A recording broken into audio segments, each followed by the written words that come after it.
ठिकाणी अन्न, वस्त्र, निवारा या 3 मूलभूत गोष्टी ज्या नागरिकांच्या आहे, त्याचप्रमाणे पाणी सुद्धा हा सुद्धा एक घटक म्हणून नागरिकांच्या जीवनाशी निगडीत आहे।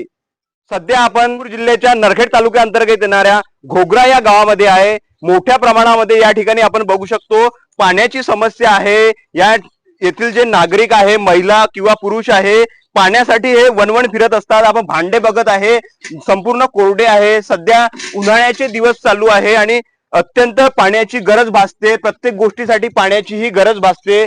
आपल्या सोबत काही नागरिक आहेत, काय सांगू शकाल? हे पाण्याची समस्या आहे, काय सांगाल? हा, पाणी नाही देत साहेब। एका महिन्यापासून आमच्या इकडे नळ बी नाही सोडत ना कोणी, काही नाही करता, पाणी नाही देत आम्हाला। आणि आम्ही ते टाक्यावर गेलो म्हणजे ते इतके माणसं का नाही तर लाता मारायला तयार होते। ग्रामपंचायत कडे तक्रार केली असेल ना? हा, सरकार ते ऐकत नाही साहेब। ते काय म्हणते आम्ही तुमचं ऐकत नाही म्हणते। सरपंच, सचिव आणि उपसरपंच आणि हे सदस्य। हा, तुम्ही मारकाई केला तरी चालते, तुम्हाला गरीब लोकांना त्याने मारूनही टाकले तरी चालते म्हणते आम्हाला।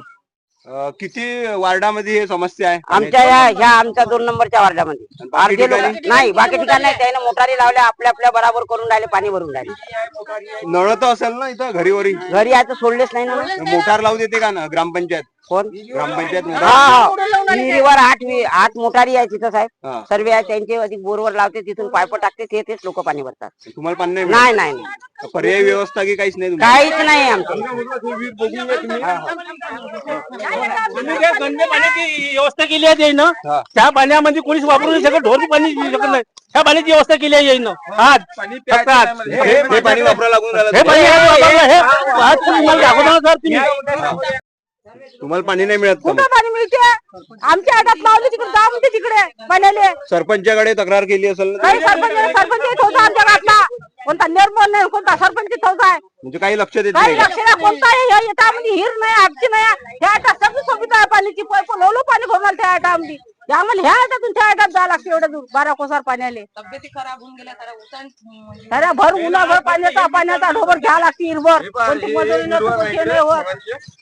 चौकट करायची आहे का म्हणे। मग आम्ही कुठच्या कुठून त्या एकटीनं पाणी दिलं।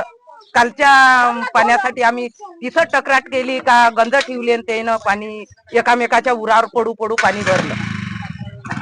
आता याच्या समोर आम्ही रामनाथ भाऊच्या वावरातून पाणी दिलं, खड्ड्याहून पाणी आणलं, कुठच्या कुठून कालचं पाणी आता वावरातून पाणी आणलं। आता याच्या समोर जर हे करत असाल तर आम्ही आता कायच्यातच हे नाही करू।